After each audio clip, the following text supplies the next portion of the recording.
Hi, I'm Max and welcome to this review video about Dehancer Pro for Davinci Resolve Studio. I'm gonna jump right into it. The configuration is really easy for this plugin. Once you've installed it, make sure to add the Dehancer Pro plugin to the last node of your node setup.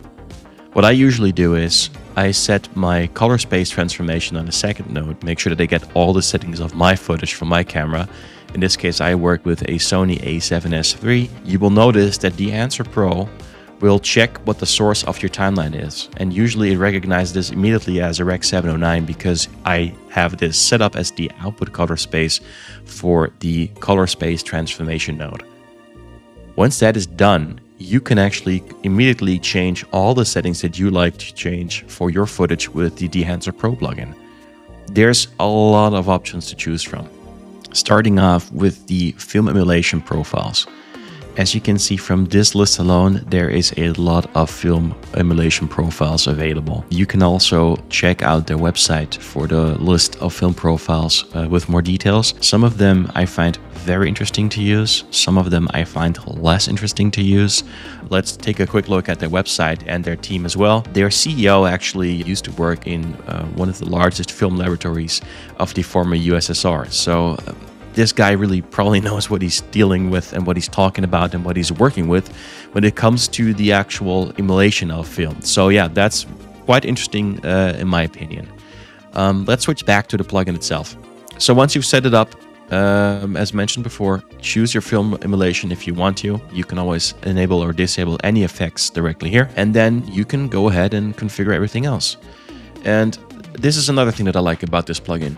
They kind of made the plugin in a way that it has its own workflow. You basically start at the top and just work your way through the different settings. It's super easy to use, it's super compact, and there's not much you can do wrong. Just enable or disable things that you like. And how would you know if you like it? Well, just enable it and then press the play button, because you can do a live preview of the settings that you've configured with the Dehancer plugin directly in your preview window here in Davinci Resolve Studio.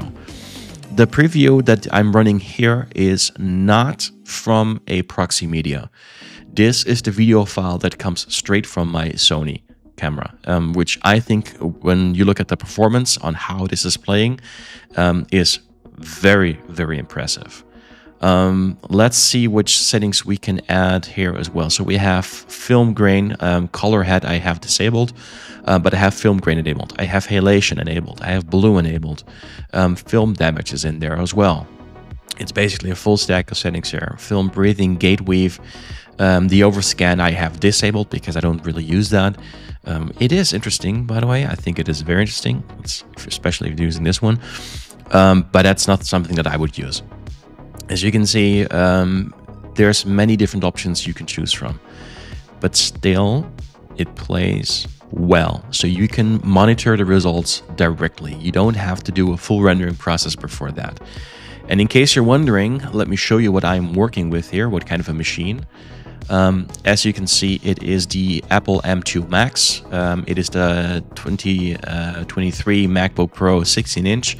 It is definitely not the fastest machine that is out there today, and I can work with this in a super smooth workflow without any problems. So let me select another clip that I've set up here. I have many different options here enabled as well. Not as much as I have in the other example that I just showed you, but also this is playing smooth. Let's open up the window viewer a bit bigger and let's take a look at this. Even this is playing back smoothly. So this is interesting in my opinion that they get this kind of a performance these days from such a high level emulation, but especially the effects layering that is going on in the background. It is a lot that is happening here. You can also see the halation around the details of the light reflections here as well from the car. I really have gotten to love this. It is something that I learned to love by using and playing around with this plugin. It's just playing with a time machine almost.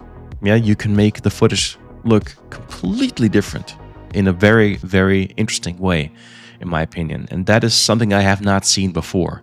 There's many different ways to make your footage look interesting. You work with LUTs. You have the log footage. You can completely bend time and space on the color level, basically.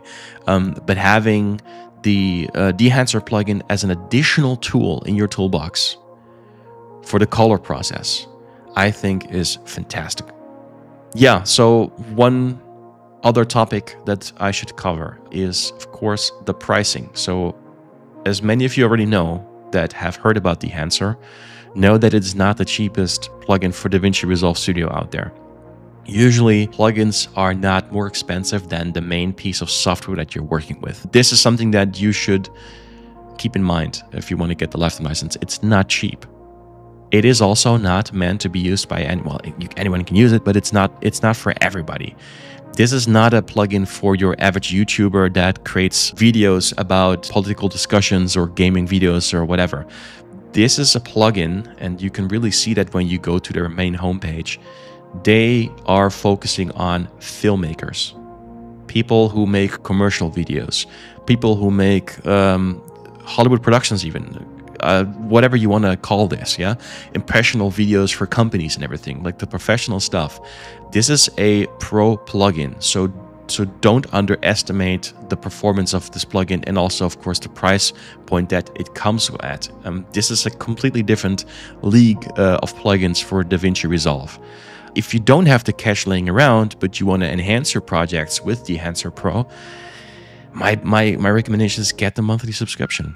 Get your projects ready, and then get this one. It is something that you can test out. There's a trial that you can request from the team. But yes, it is something that is very interesting, in my opinion. If you are a professional filmmaker and you've only been working with the standard footage, with log footage from your Sony or from your Lumix or whatever you're using, this is definitely something that you should check out. For full transparency, the team is providing me with a Dehancer license. However, the opinions are mine. They don't get to have any influence on my opinions or on what I can or cannot say in this video to you. So yeah, that's basically it when it comes to the plugin itself. If you're interested, contact Dehancer for a free trial. I can highly recommend you to do that. And to finish this video off, I'm going to play some clips for you that I have dehanced with Dehancer Pro, so you can take a look at that yourself to form your own opinion. Thank you for watching, and I will be seeing you in the next one. Have a good day. Bye-bye.